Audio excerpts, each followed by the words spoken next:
Dirgahayu 75 tahun Republik Indonesia, jayalah bangsaku, jayalah negeriku, Indonesia Raya. Protokol pariwisata, pakai masker dan jaga jarak. Oke guys, kita akan vlog kediaman rumah Bung Karno pada waktu pengasingan di Bengkulu 1938 sampai 1942 guys. Jadi ini kompleksnya guys. Ini persada Bung Karno. Terus dalam rumah pengasingan Bung Karno itu rumahnya.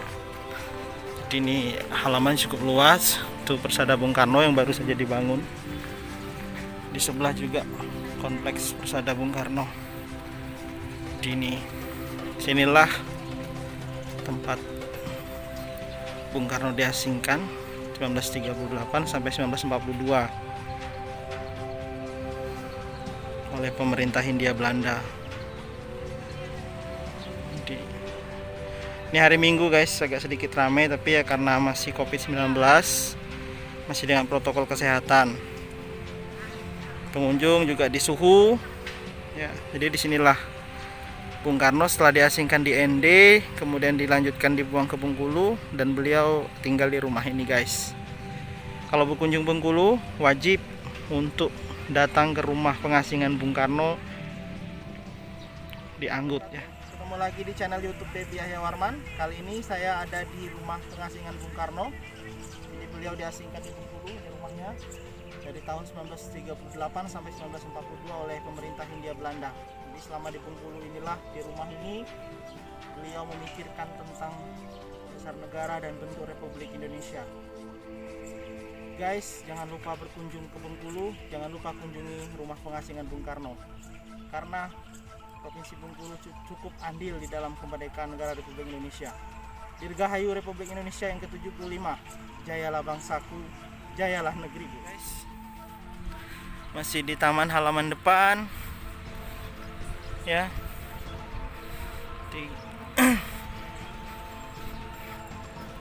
Nah, jadi ini termasuk cagar budaya yang dilindungi undang-undang. Ya, ini rumahnya guys ya. Sih tetap protokol kesehatan. Nih, tampilan depan rumahnya.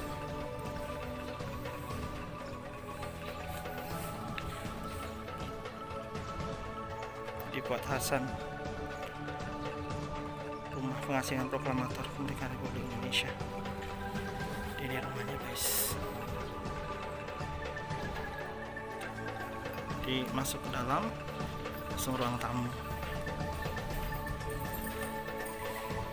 Nih guys, ini sepeda yang dulunya dipakai oleh Bung Karno. Foto-foto juga masih asli. Ini kursi rotan yang dipakaikan.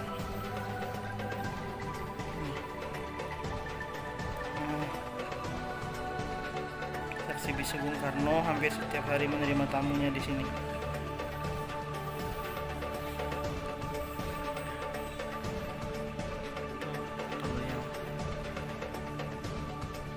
Ruang kamar tidur.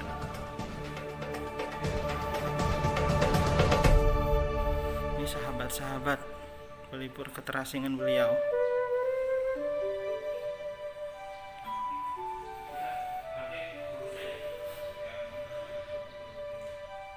Oi Cheng Hen, pendiri Persatuan Islam Tionghoa Indonesia, Hasanuddin, sekaligus mertua beliau ya. Jadi bapaknya Ibu Fatmawati, tokoh Muhammadiyah Provinsi Bengkulu. Muhammad Husni Tamrin. Jadi orang-orang inilah yang menemani beliau selama terasing di sini.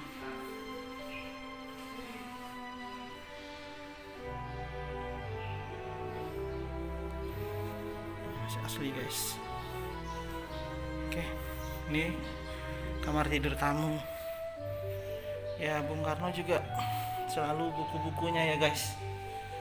Buku adalah dunia lain Bung Karno. Nah, jadi kostum apa ya, sandiwara Monte Carlo tuh. Jadi selama ada di Bengkulu, Bung Karno berkarya di bidang seni dan budaya. Tahun Tonil Monte Carlo. Tonil adalah sarana Bung Karno dalam menyampaikan ide-ide pembaharuan dan pergerakan melawan penjajah di Bengkulu. Jadi guys, jadi apa yang dipikirkan Bung Karno selama tinggal di sini? Di antaranya Bung Karno tentang hubungan agama dan perjuangan kemerdekaan, Bung Karno tentang Islam dan negara, Bung Karno dan kebijakan pro-Islamnya. Jadi ini guys, jadi ini masih asli guys. Nah, lantainya masih asli. Jadi selain membaca, menulis, dan berkesenian, ada hobi lain yaitu menggambar dan membuat sketsa. Itu guratan rancangan Bung Karno. Ini salah satu mahakarya beliau yang di Bengkulu, yaitu merehab Masjid Jami Bengkulu. Ya, hasil karya beliau. Beliau adalah arsitektur. Ini guratan pena. Kewajiban wanita dalam perjuangan Republik Indonesia. Isinya tentang hasil pemikiran beliau, bendera revolusi dan lain sebagainya. Ini buku-buku beliau masih asli. Drama tentang Bung Karno ya guys, ujian bagi seorang pemimpin. Beliau tahun 1929 di Bancoy dipenjarakan oleh Belanda gitu ya. Ini sempat di Sukamiskin, bagaimana kepala beliau dicukur. Kemudian di ND Flores 1934 sampai 1938.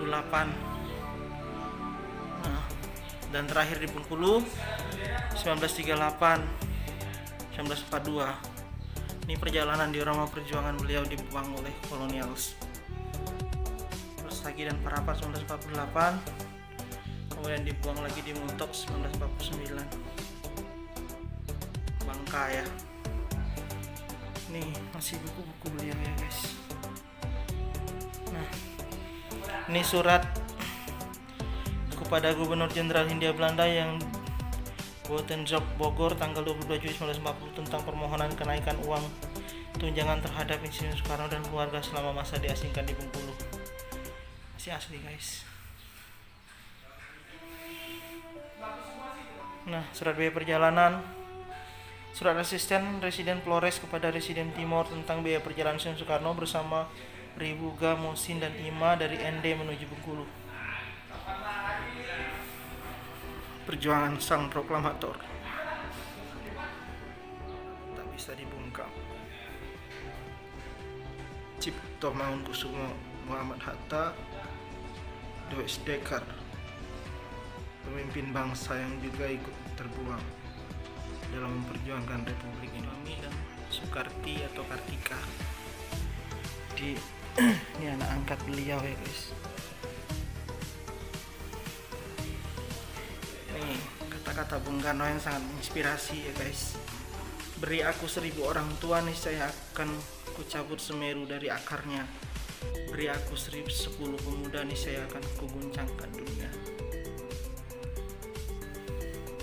Negara ini Republik Indonesia bukanlah milik suatu golongan, bukanlah milik suatu agama, bukanlah milik suatu kelompok atau etnis, bukan juga milik suatu adat istiadat tertentu, tapi milik kita semua dari Sabang sampai Merauke. Perjuangan lebih mudah karena mengusir penjajah. Perjuangan lebih sulit karena melawan bersama sendiri. Janganlah kita lupakan demi tujuan kita bahwa para pemimpin berasal dari rakyat dan bukan berada atas rakyat. Kemerdekaan Republik Indonesia, kekalahan Jepang. Ini dulu adalah kamar Juami ya. Nih kostum perkumpulan sandiwara Monte Carlo semasa pengasingan di Bengkulu. Jadi Bung Karno yang aktif di dalam kegiatan tersebut ya.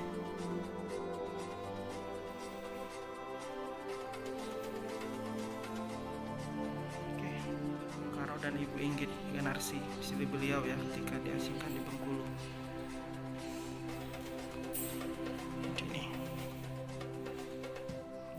Tidur si asli guys.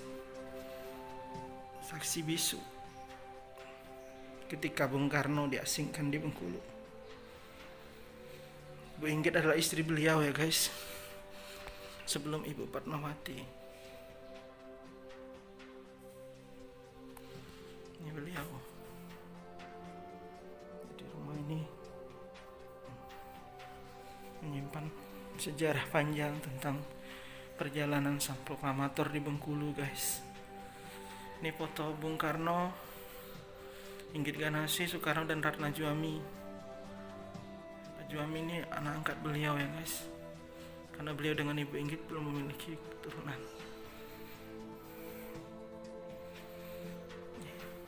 Ya, lukisan meja rias masih ada di sini guys. Surat rahasia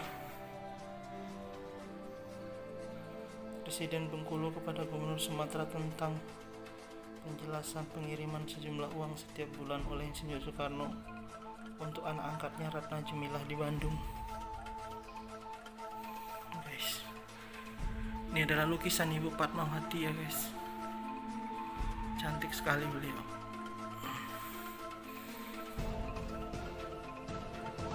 Surat nikah. Bung Karno dan Inggit Ganasih menikah pada tanggal 24 Maret 1923 di rumah orang tua Inggit di Bandung, Jawa Barat. Itu ya guys. Jadi sebelum menikah dengan Ibu Fatmawati, Soekarno sudah beristrikan Inggit, dan juga ada anaknya. Sebelumnya ada juga istrinya. Si meja makan ya guys. Jadi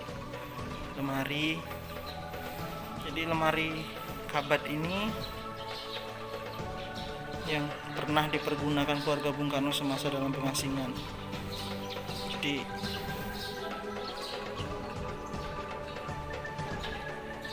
bagian belakang dapur. Ini ada sumur guys. Kalau kesini jangan lupa main, katanya harus cuci muka di sumur ini guys. Ada mitosnya sumur ini ya agak sedikit. Karena selama di Bengkulu guys dari 1938 1942. Jadi disinilah juga beliau mengenal Ibu Fatmawati yang kemudian menjadi ibu negara, dan Ibu Fatmawati juga kita kenal sebagai orang yang menjahit bendera merah putih dalam rangka 75 tahun kemerdekaan Republik Indonesia. Dirgahayu Republik Indonesia, jayalah bangsaku, jayalah negeriku. Dari rumah pengasingan Bung Karno. Kalau ke Bengkulu jangan lupa mampir ke sini ya guys. Jangan lupa like, comment, dan subscribe channel YouTube Debbie Ahya Warman. Dari mana asalnya? Dari Lubulingga. Kenapa ke rumah pengasingan Bung Karno? Ya, penasaran dengan sejarah Bung Karno selama di Bengkulu. Gimana pendapatnya tentang rumah ini? Sangat terjaga dan terawat ya. Si asli ya? Ya. Masih di sini. Ya. Ini masnya siapa mas? Ya, saya Angga. Sama dari Linggau juga? Sama dari Linggau. Baru pertama kesini mas? Baru pertama ini. Oke. Ada acara atau gimana ke Bengkulu? Atau cuma liburan aja? Liburan doang. Oke, makasih ya udah ngunjungi Bengkulu. Jadi ini rumah pengasingan Bung Karno. Nanti tonton mas di channel YouTube saya ya, Debbie Ahya Warman. Siapa? Debbie Ahya Warman. Oh, iya. Bung Karno di Provinsi Bengkulu. Jangan lupa like, comment, subscribe channel YouTube Debbie Ahya Warman. Bye.